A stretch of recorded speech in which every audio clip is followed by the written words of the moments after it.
What is up? Welcome back to the Next Guy Up podcast, where we have a great weekend of football to break down for you.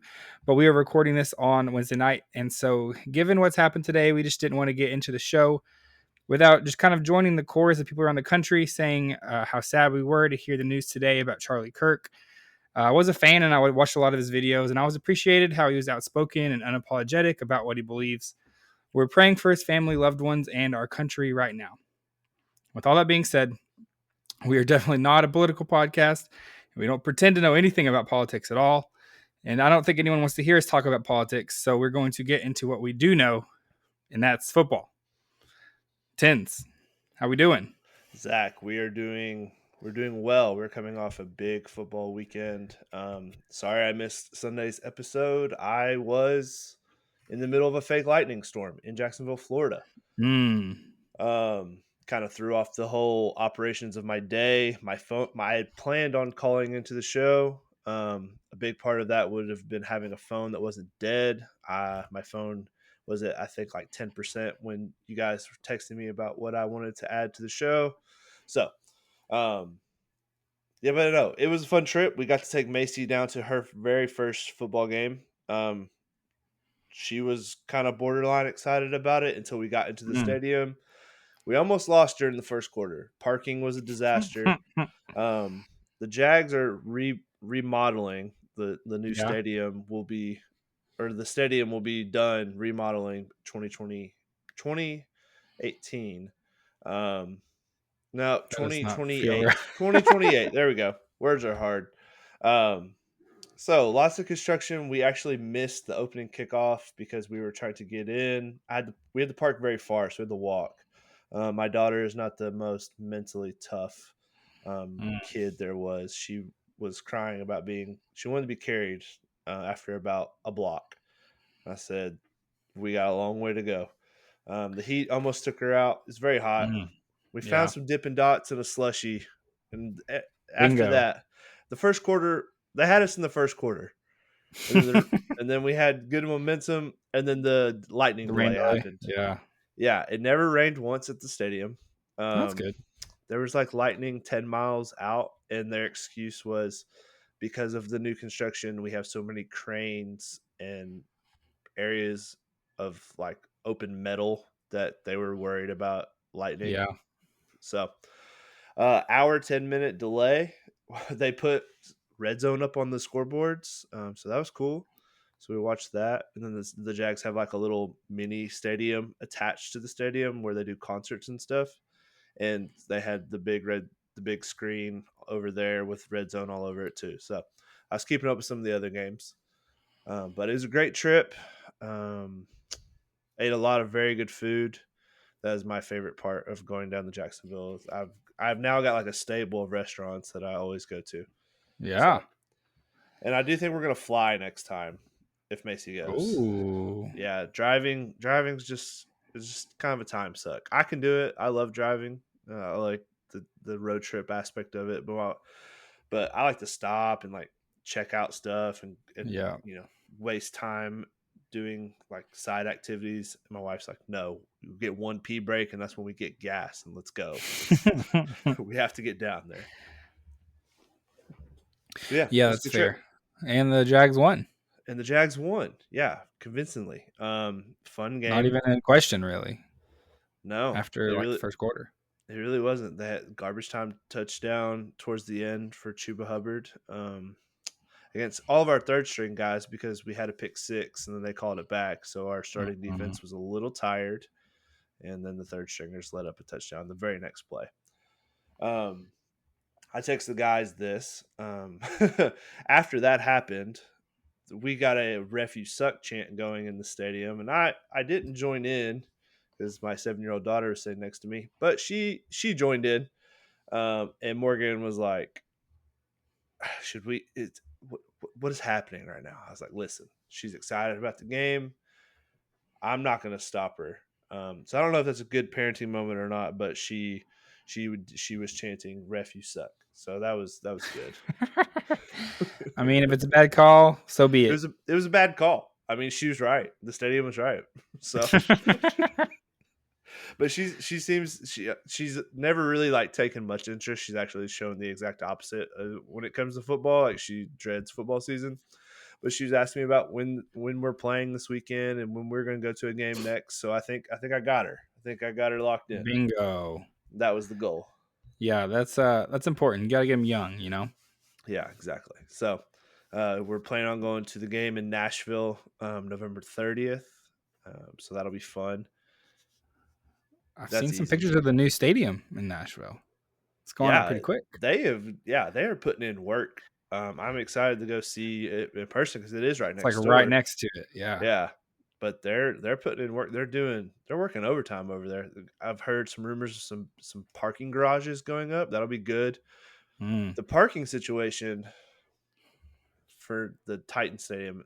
I mean, like walking the bridge is fun until after the game when everyone's walking it and it's just a little bit chaotic. Mm. So that'd be good to have some more parking on that side of the bridge. But I'm excited to see it. I'm excited that the Titans are getting a new stadium as someone who goes to a game there every year. It's true. You're there way more than I am. when was the last time you went to a Titans game? Oh boy. I went in college like my freshman year once. Okay. That was definitely the last. So it's at least 10, 12 years. You trying to go November 30th to see your boy Cam Ward? We could make a content trip out of it. Maybe if the Titans are really bad and the tickets are really cheap, maybe. The tickets will be really cheap regardless. This is like the farewell tour of the stadium now. Will Are you anyone be guys in? sad about the stadium? Are you in the new one next season? Oh, I have no idea. I don't think so. I I'm think not the right it's person to ask about okay. this. I think, I think it's 2027. Okay, I think that you would make guys some get it sense. the year before we do. Because the Titans are putting in bids for the 2028 Super Bowl because they don't have it That would be announced fun. out that far yet. Super Bowl in Nashville would be Yeah, chaos, that's but gonna happen it for would sure. be fun. Oh yeah, with that new stadium, yeah, it'll be fun. I want to go up there just to. I mean, it'll just be pandemonium in the streets.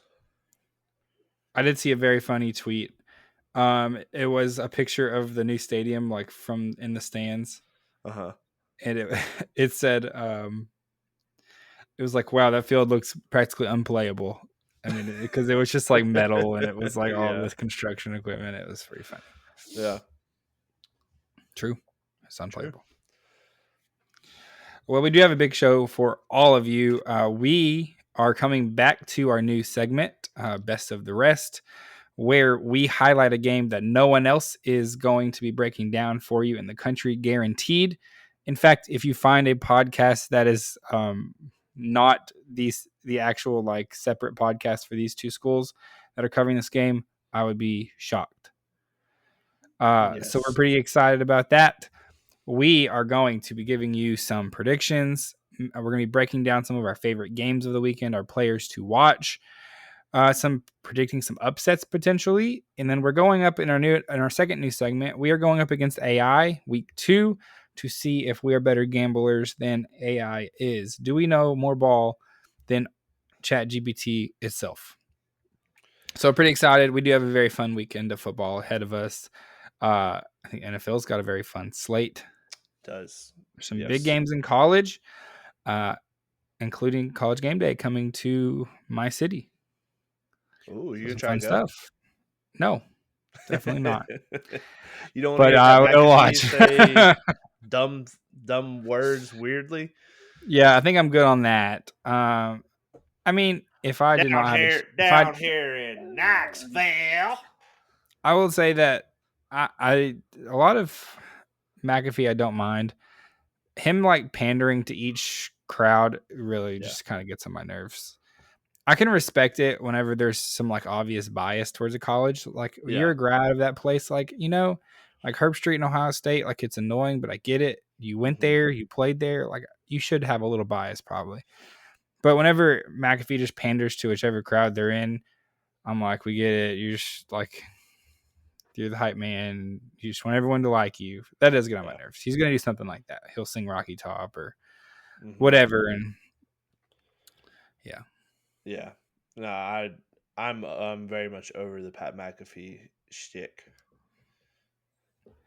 Sorry to our friend Kyle, Yeah, sorry, Kyle. who I know is listening. I know you guys Um, like that guy. I don't mind him. I don't mind most of his stuff. That's the one thing he does where he does all the chants and things and leads it.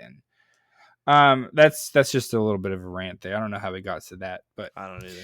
um, okay, we're gonna do best of the rest first. Is that where we're starting? Yeah, best of the rest. I Okay. like how when it's me I and you, apologize to Pat McAfee and all of his fans everywhere. I don't. I don't at all. Just an all right punter turned into some guy I have to see on ESPN and my Twitter feed every day. Okay.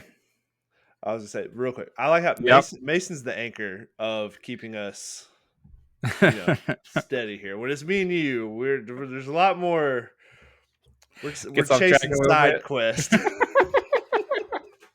That could be true. That could be true. Um, But best of the rest.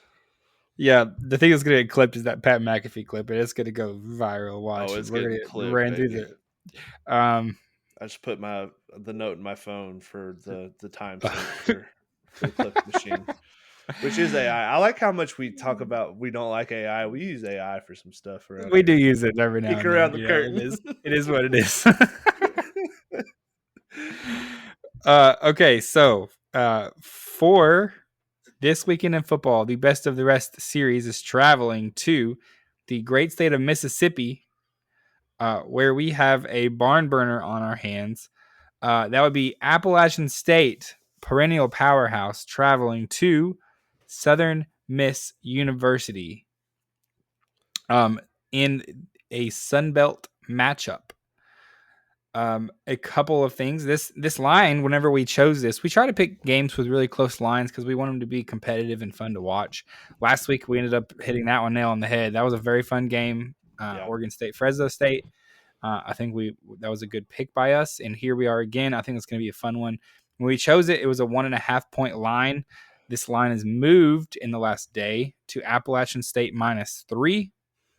The over under is 56.5, which is up 4 points from when we chose this game as well. So a couple of the lines are shifting, but we have a fun game on our hands. I think this is in Southern Miss. Two teams who are going through some pretty big rebuilds right now have had a pretty big influx of talent from elsewhere. So there are some similarities from some of the teams we covered last week, I think. Tens, do you want to go first? Do you want me to go first? Yeah, I can go first. Okay. All right, so I have Appalachian State, App Mm, State. They feel like a pretty big to me. They're a very big brand. I feel like they're one of the more known yep. Sun Belt schools. I mean, The they've had the Michigan game did a lot for them. Michigan game did a lot for them. Luke Combs, famously from Appalachian State, um, and I don't know. They've got the really cool walk in. Their stadiums like in the mountains. Like it's a very cool. I like playing there in NCAA football, the video game. Um, but enough of that. More on the field breakdowns here. Mm. Uh, Appalachian State is led by first year head coach. Oh no, I lost that. All right. Anyway, I'll find that in a second. But they also have a transfer quarterback, AJ Swan, from Vanderbilt and technically LSU. He like never played at all at LSU. I think he had like 5 passes while he was there. But he played 2 seasons with Vanderbilt. Comes into the year that he has 5 touchdowns, over 600 yards, and no interceptions yet on the season. They, like Zach said, coming off of a 5-6 season, they fired their head coach, and huge rebuild. 49 transfer players. They were picked 3rd in the Sun Belt. I'm trying to find this head coach. I don't know where I had Dowell him. Loggins. Yeah, Log I don't know why I had Loggins. the He was the offensive coordinator for the Tennessee Titans, Chicago Bears, Miami Dolphins, and New York Jets. okay. Yes, He's now that's the head yes. football coach at App State. Yeah, a lot of NFL experience, and then gets his first shot as a head coach in college. I thought that was kind of a random hire, but they win their first game of the season 34-11, and then last week struggle against Lindenwood Lions, who is an OVC school. Shout out the OVC, Shout out. winning 20-13. This is a team that's really dependent on quarterback play. They've got a guy who is a high recruit coming in, and I think they're really just going to depend on him all year to kind of put up video game numbers in a weaker Sun Belt. But really, no returning. Oh gosh, I almost just knocked down my whole setup. Not returning very much on either side of the ball from their team last season. So yeah, no, literally returning only 2 starters on both sides of the ball from last season, which is Sheesh. crazy. 49 brand new transfers, and then a lot of freshmen from last year that didn't play are now going to be starters. Love it. Okay. Oh yeah, there, found it. Okay, sorry. Yeah, there it was. Dow Lagans, head coach. That threw me off. Also, It's a first weird time name. defensive coordinator DJ Smith, who has been a position coach in the NFL his whole career, and then now gets a It's defensive weird coordinator job. how does the NFL translate to college? Very interesting. Especially at a school like App State. I mean, I guess you got to get your foot in the door somewhere.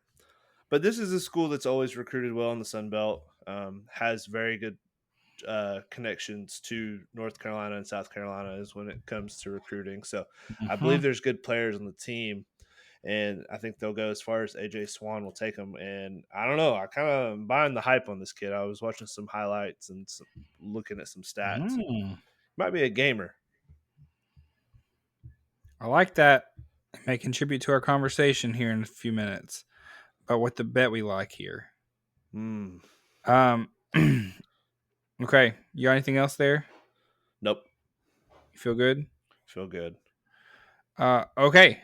So I am going to be breaking down Southern Miss, and Southern Miss's story actually is not that dissimilar from the story of App State, which makes this a pretty interesting storylines going on. USM also has pretty much a brand new team on their hands, almost 50 transfers or people who were not part of the program who are now.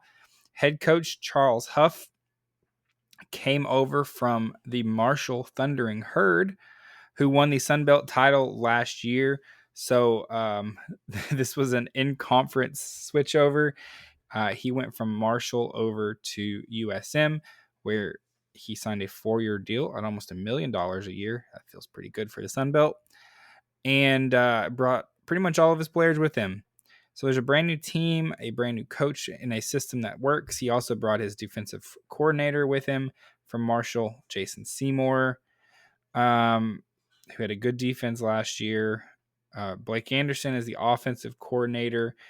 So far, the other big piece of the puzzle they've added in, which he transferred from Marshall, is quarterback Braylon Braxton. So the last 2 weeks, we've had a lot of big quarterback play as being a big influence on our teams. Braylon Braxton was nominated as preseason Sunbelt Offensive Player of the Year. Last year, he had 1,600 passing yards, 19 touchdowns, and 600 rushing yards. So he's a dual threat quarterback. He looks to make a big splash on this new team. There was a lot of other players who came over, but he is by far the biggest one. It seems like while it is a brand new roster, unlike what happened at App State, most of the players are kind of coming from the same school. They all at least have been around. Most of them have been around the program. Yeah. So it's a new school, but a lot of the same team, which is pretty interesting. So far this season, they started off their season with Mississippi State. They lost that game 34-17. Not necessarily a surprise because that same Mississippi State team went on to beat Arizona State in the following week. They're not as bad, I think, as a lot of people thought they were going to be. Blake Shapen has been pretty good so far.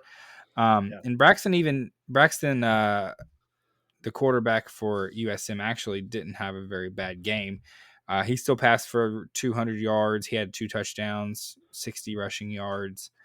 Their game 2. Oh, I didn't mention this.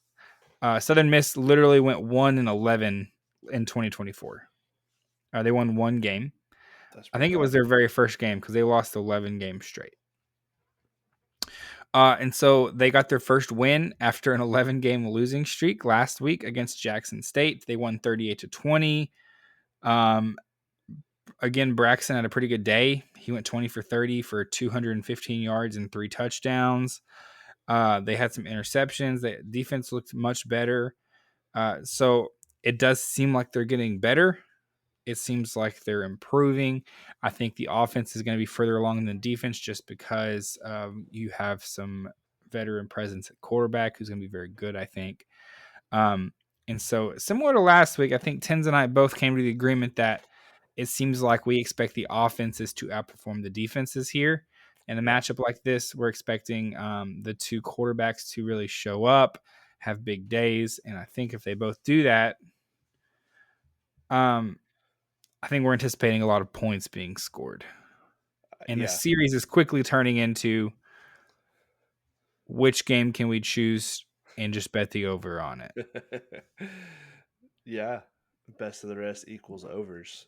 Which I But think is what we're gonna do here. Yeah. yeah, I like. We really like the over when we first looked at this line. That'll be the tricky part of this. Is kind of we're still filling out the waters here. Yep. Like Zach said, when they opened up as App State is a 1.5 point favorite, they're all the way up to a 3 point favorite now. The over opened at 52.5. We're now at 56.5. Mm-hmm. That's a 4 point jump. Is essentially you're needing a touchdown more than you originally did to cover that over.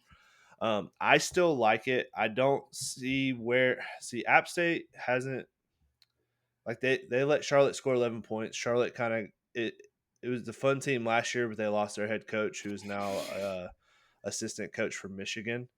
The dude with the cutoffs, who's a self-made millionaire from being a hedge fund manager, but decided he liked coaching football more instead. I can't think of his name. He's got a really weird name.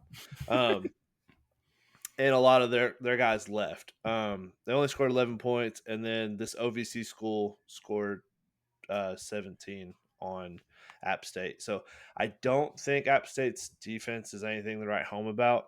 But I think this is going to come down to a lot of times the quarterbacks, and we're looking at a team with two guys that have a lot of college football experience.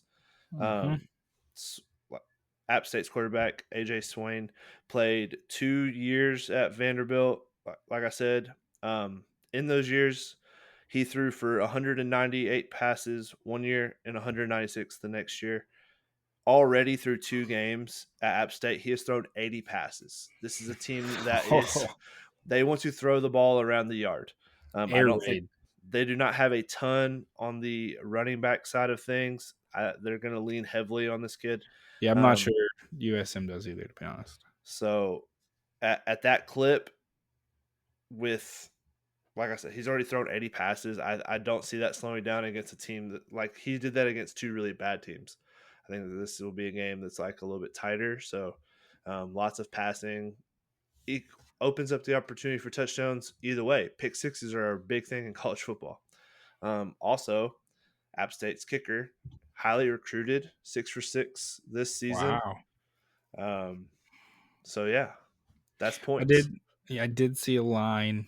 I didn't mention this to Tens yet. It was over 1.5 field goals in the first half. I I love that. didn't hate it.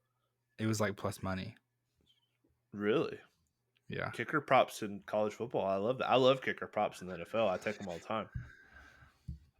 Now that you said that about the App State kicker, it's like, oh, Yeah, that's he's maybe six not for a bad. six, and It's he's not a bad perfect bet. on extra points. So I mean, he's a good kicker. Might be something there. That might be something there. That might be. That'd be kind of a fun bet to take. Bet I'm for. down. I'm getting it right Let now. me confirm that still is there. I'm just pretty sure it was earlier though. Kicking props. Yeah, total field goals first half over 1.5 at plus 130. Zach, let's 2 field goals. I mean, come on. That's all we need. Okay, so I think we are officially taking over 1.5 field goals as our best bet for the best of the rest game of the week. Yeah, Feel that's good about that? yeah, I feel good. 2 field goals in the first half at plus 130. You know, where else are you getting a bet like that and a breakdown of a game like this? I Nowhere. guarantee you that no other podcast on the planet has given out that bet as their favorite bet of the week. So, we so we'll watch the game. We'll break it down in our review of the weekend podcast. Um, it's a little fun, just a little fun way to get to watch football a little different way than maybe you would normally if you find yourself with a few extra minutes tomorrow or on Saturday night. You can flip over there and see how the game's going. So, Bingo. but there are Love a lot of other games that will be watched by everyone probably this weekend. it. Yeah, Yeah, probably. and so we are going to break down some of the games where we are most looking forward to. We are going to talk about some predictions we might have, some of our other best bets other than field goal bets in Sunbelt games. And I think it's going to be fun stuff. So, do we want to just start rolling through some of our games of the week Yeah. categories? Yeah, I like that. Okay. Well, my game of the week, unsurprisingly to everyone involved, is the Georgia Bulldogs visiting Neyland Stadium at the University of Tennessee. It's coming around to being a huge game for both these programs. Georgia has at times looked a little bit lethargic, I think, to start the season. Gunnar Stockton has been up and down.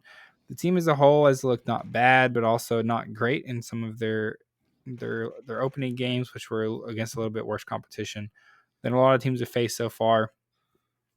Tennessee, I think, has looked better than expected nationally. I think that the quarterback play has been a little bit better than expected. Overall, I think most Tennessee fans are pretty excited about what they've seen so far. This line moved pretty dramatically. It was at 7.5 points in favor of Georgia over the weekend. It's now come down all the way to 3.5 points in favor of Georgia. So 4 point swing, which just means that a lot of the public is feeling like Tennessee has a chance to pull off an upset here in Neyland Stadium. I think if you're looking at some things to watch, obviously, you're looking to see how Joey Aguilar responds in a big game, how he plays. We've not seen him make any really bad mistakes yet. What's going to happen if he does? Which I feel like the odds are that he will do something stupid probably when you're facing a team like Georgia. He's so I think that's something to watch. I think the other thing is Tennessee's defense is pretty banged up right now. We have 2 cornerbacks who are out of the game, 2 starting cornerbacks. So I think there will be Tennessee's defense will be daring Gunnar Stockton to throw the football, I think, and beat him there. And we're going to get to see what he's made of. If he rises to the occasion, I think Georgia could score a lot of points and win pretty big. Or if he's kind of mediocre, I feel like this could be a fun one. Tenji, you got any thoughts on that? Yeah, I mean game day is going to be there. I feel like this is the game of the weekend. There's a lot of fun games and a lot of interesting matchups, but this is like the a big battle, a big test for both these schools beginning of the year, and this is UT's chance to kind of steal one early. And It would be huge. Yeah. I've been impressed with Aguilar so far. I know we haven't played. Yeah, I mean, say what you want. There's still Syracuse is a Power Yeah. 5 school. Um, but I think Aguilar really has a chance to just kind of be the point guard of this offense that Heupel has cooked up, and if he can do that with what we have skill set wise in the running game, I think the SEC is a little bit down this year in general. So who's to say we can't snipe a playoff spot? And that would start right here. Who's Uh, to say? who's to say? Love it. Joey Aguilar, former App State, great. That's true. All comes back. Tens, what do you got for your game of the week? All right, so I've got two. Mm-hmm. Our guy Mason's not here tonight, so I'm covering. I got both. As we all know, I'm a ball watcher. I love college football, and I also love the NFL. So I'm out here. I'm just covering the people. I'm gonna start college. This one's gonna be a little bit out of left field, but maybe not. I'm going with Vandy in South Carolina. Yeah. Vandy is the new watch out for this team. You know, they Yep. knocked out Alabama last year. Um, they're just a team that's kind of frisky and kind of not taking anything from anyone in the SEC anymore. South Carolina comes in, dark horse playoff team. Lenore Sellers is the Heisman favorite coming into the year, and they haven't shown it really.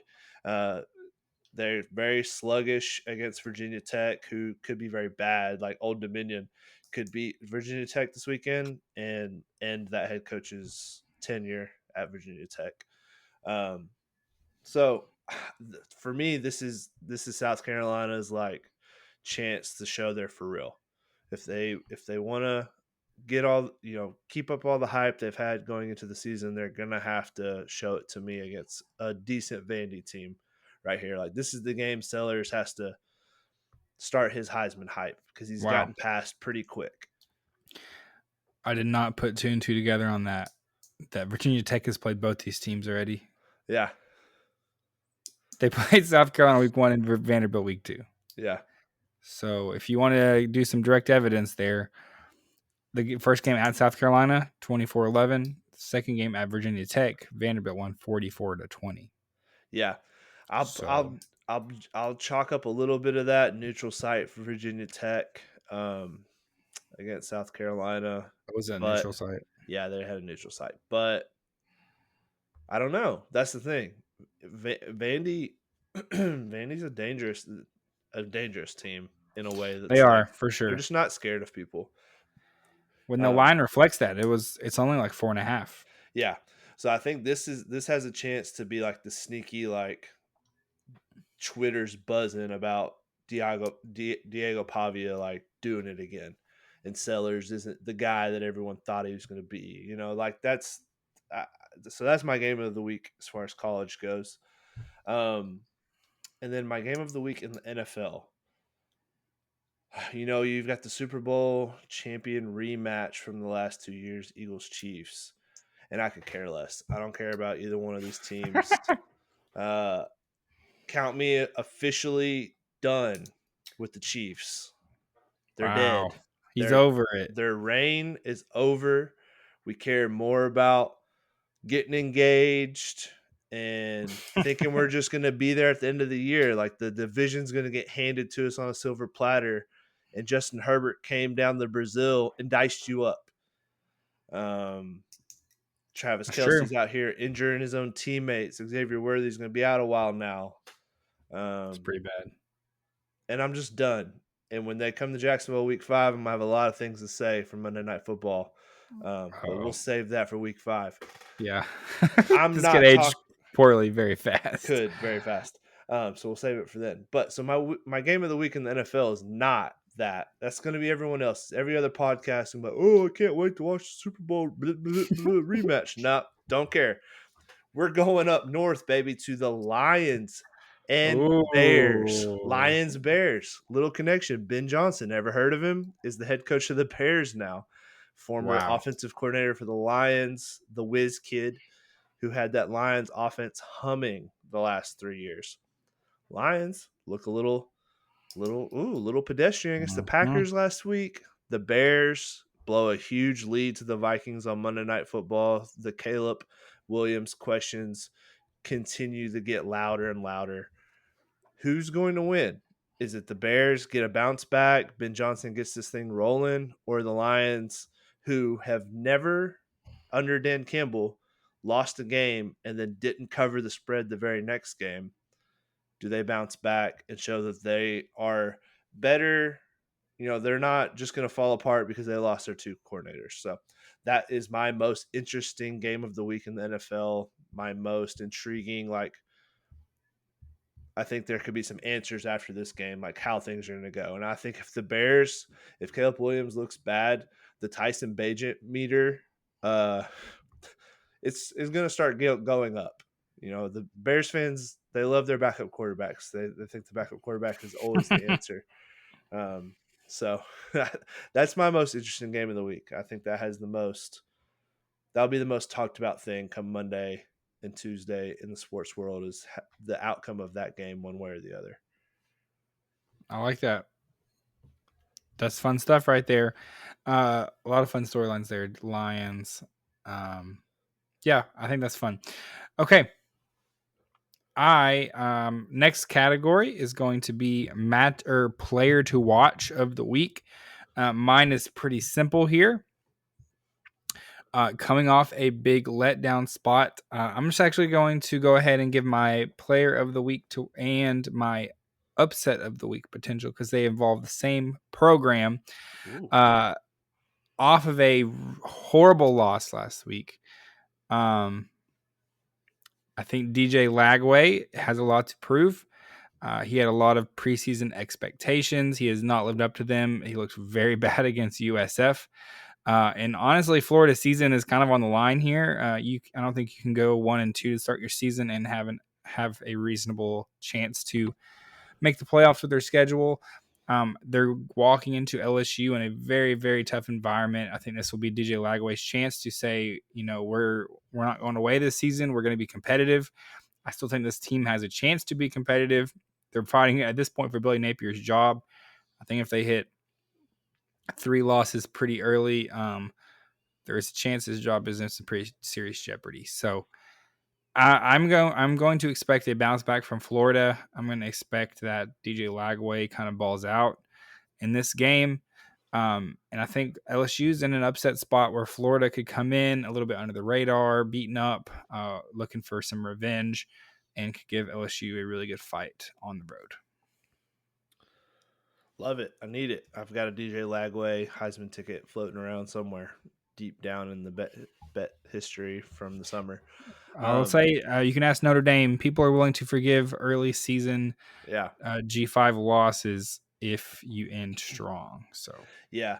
And I mean, I kind of walked back some of my LSU hate after what they did to Clemson. But are we sure Clemson's good? Because Clemson did not look good against Troy. Yeah, they were down 16-0 at one point to Troy. So maybe LSU hate is back. Maybe I'm unwalking some of that. If Florida can go in here and win, that would put Brian Kelly right back on the hot seat, which was where he belongs because he's a terrible coach, and a worse recruiter and an even worse fake accent guy. Because you're not from Louisiana, and I don't know why you have a fake Louisiana accent sometimes, Brian Kelly. I'm on you. All right, so that was Zach's upset of the week and player to watch. That was both. You're good. I'm gonna give my player to watch, and once again, I've got NFL and college. We're gonna start out west for my college player I'm watching this week, and that's gonna be Cal, true freshman quarterback. You're not gonna get me to try to say that name. Jaron Kawi Sakapalatelli. I did try it. He did try.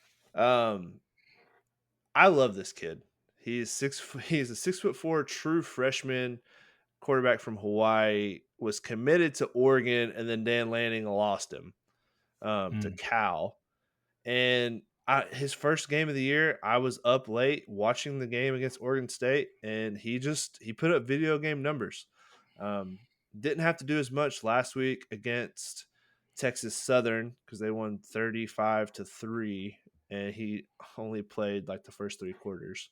But I think this kid could really cement himself as like one of the really good, like bright future stars of college football, and get his draft hype even going higher.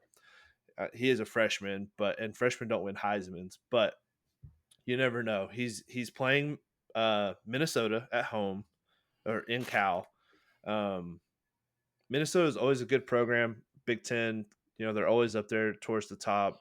Good coaching staff, all that good stuff. So I think if he can come out here and just light them up, it'd be fun to have him start being considered for the Heisman as a true freshman. He's just fun to watch. He's very athletic, makes a lot of plays outside of the pocket. So he's my player to watch in college football. You're gonna have to drink some coffee after the afternoon games to make sure you're staying up late watching this Cal game. I think it kicks off at like 8 o'clock Central Time. I have a gnat flying right in my face who's trying to distract me, but I won't let it happen. So if you're watching the YouTube or the TikTok clipper gets me, I'm not swatting at air. There's a bug trying to bother me. Um, okay, and then to the NFL. Have you ever heard of an LSU wide receiver absolutely dominating the NFL? Mm. Well, I think we might have got ourselves another one. And before you go, oh great, Tinsley's about to talk about Brian Thomas Jr. Not today, I'm not. I'm talking about Keon Mm. Butte of the New England Patriots. Wow. Um, this is a kid who was very good at LSU, 5-star recruit. His last year at LSU kind of didn't play much for Brian Kelly. A lot of off the field stuff, kind of, I don't know, weird stuff. Comes out that he might have been gambling on himself. There were rumors that he was going to be arrested because not only was he gambling on himself, he was also gambling under the age of 21. Um, Just betting on himself. betting on You can't himself. you can't fault the guy. I would be lying if I told you I know exactly what happened with all of that. But all I know is that he's still on the Patriots and he's their number one wide receiver. This is a young team that's like trying to search for their number one guy. They cut their 4th-round draft pick, Javon Baker from UCF last year. Um, and I think Keyshawn Butte is going to take over and be another one of these LSU wide receivers. He had 6 catches for 103 yards last week, was second among targets from Drake May with 8, only tying Hunter Henry. And this is a team who's searching for that number one wide receiver. They signed Stephon Diggs in the offseason, who's just kind of like a shell of his old self. And then after that, you got Mac Hollins on the team. A lot of checkdowns to Travion Henderson. So Keyshawn Butte might be another one of these LSU wide receivers. I mean, he's a There's a first lot round of them. projected player his whole time in college, 5-star guy. Maybe he got his head on straight. Mike Vrabel came in, did what Mike Vrabel does. Good coach. And now this kid could blossom into a young star in the league with Drake May. So I'm definitely going to be watching him. He's a big fantasy football waiver wire guy this week. And they're playing the Dolphins, who are just terrible. Which, if you've been listening all summer, I've been telling you since July that they're the worst team in the NFL. So you're all welcome. It's very true.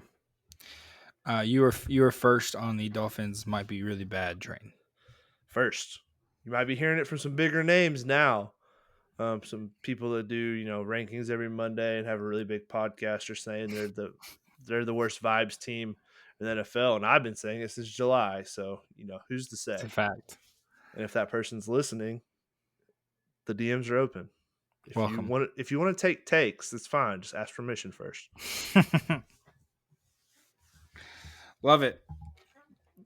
Okay, so our last category, I kind of already gave mine. Sorry. We are doing upset potential of the week. If you are a person who likes voting on upsets, I picked that Florida at LSU. I think that could be a fun upset spot. Yeah. What do you got? All right, so I've got college and NFL. I'll go college first, just because this is a gut, and they have a promo for it on DraftKings for some reason, a 50% boost. Texas A&M, Notre Dame. Yeah. I'm gonna take Texas A&M. The only reason is the way Notre Dame was dominated on both lines of scrimmage against Miami was very surprising to me. Notre Dame, especially under Marcus Freeman, are built in the trenches, tough up front, and I didn't see that against Miami. And so I can only expect a Texas A&M team under Elko, right? That's his name. I'm so Yes. bad at names. Um, until they get in the NFL, and then I know all their names for some dumb reason. But I can only expect a team coached by Elko, who's defensive minded, is going to be tough up front. So, and it's at Texas A&M, isn't it? Big environment, yeah.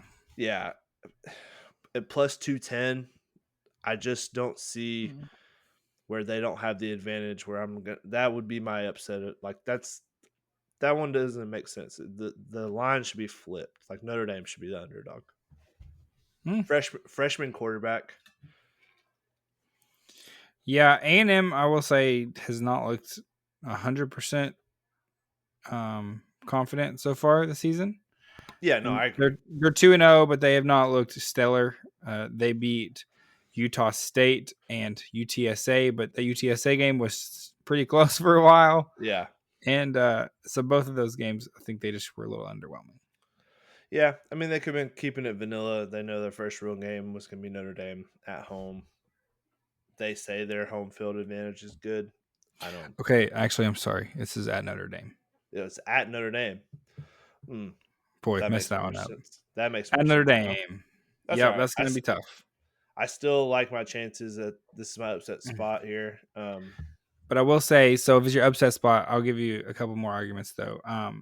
Marcel Reed has looked very good. Yeah. 7 touchdowns so far this season, 41 for 62. He has also a rushing touchdown, 18 carries for 100 yards. So while the team has not looked great, he's kind of carried. Marcel Reed is kind of entering that could be a top tier SEC quarterback conversation all of a sudden. So I like my chances there. I just think Notre Dame's line play is just not what it needs to be to compete with an SEC school. Or any school in any conference. That's true, especially since they're too much of a coward to pick a conference. Bye week in week 2. Imagine. Could you imagine? All right, my NFL upset spot of the week is going to be the Tennessee Titans. I know Zach challenged Zach behind the curtains here. Zach said, see it. Let's try to get it over plus 200. This was the closest one I felt confident about, and it was plus 190. But the Titans, for all intents and purposes, looked good against the Broncos. The Broncos have an elite defense. Cam Ward played well. If you're a box score watcher and just look at the stats, you're gonna scratch your head at that statement. Cam Ward had a lot of passes dropped, a lot of things that were not his fault. His coaching was absolutely abysmal. Callahan made some very questionable non-challenges and very questionable. very Clock poor management. clock management. When you have the ball on your own 7-yard line with 47 seconds left, you run the ball 3 times and go to half. You don't throw 3 straight passes and then give them a chance to score a touchdown. Those are the margins. So I think Cam Ward's operating well. They're playing a Rams team who look just okay against the Texans. I know the Texans have a very good defense, but their offense did not produce much. I honestly think Cam Ward looked better week 1 than CJ Stroud did.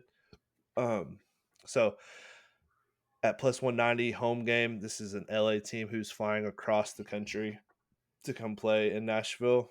Yeah, give me the Titans at plus 190. Love it. Shout out Titans. Shout out Titan Tens. I see this. I'm out here. I've said a lot of nice things about the Titans here in recent weeks. Maybe just that one. Okay. Maybe. We wrap up with our AI competition.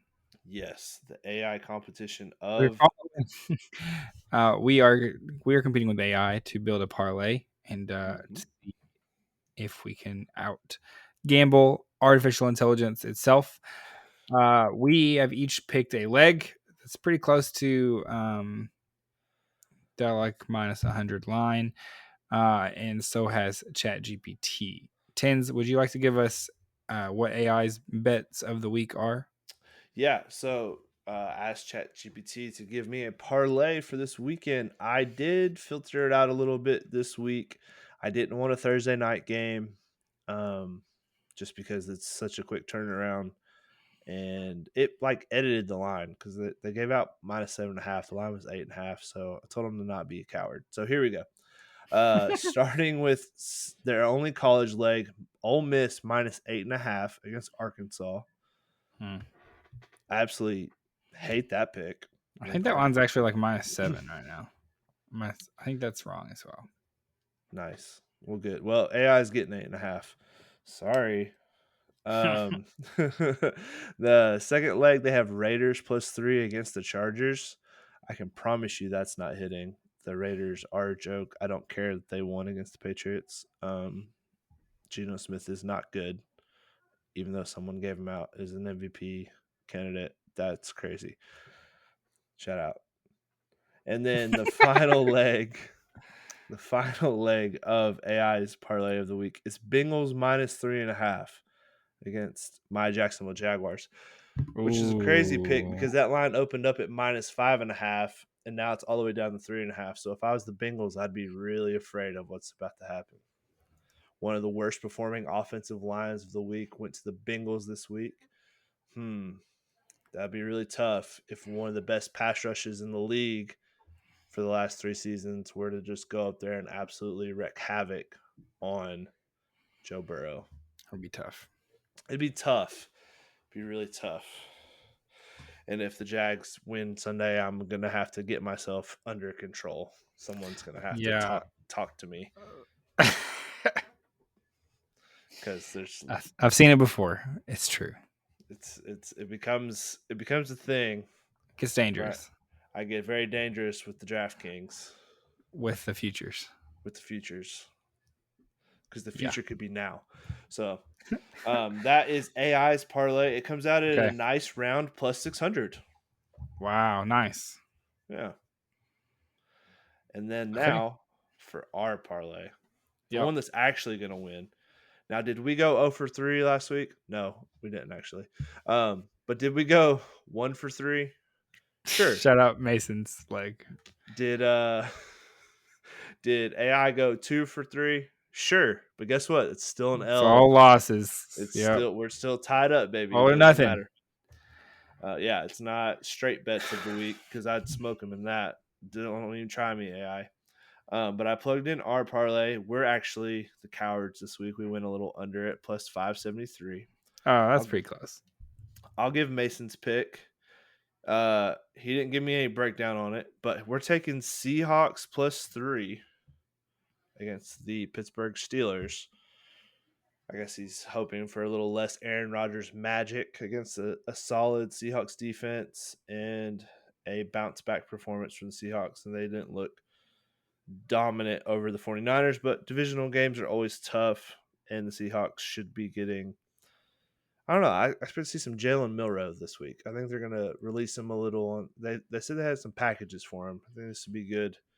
The Steelers really struggled with Justin Fields' ability to run the RPO.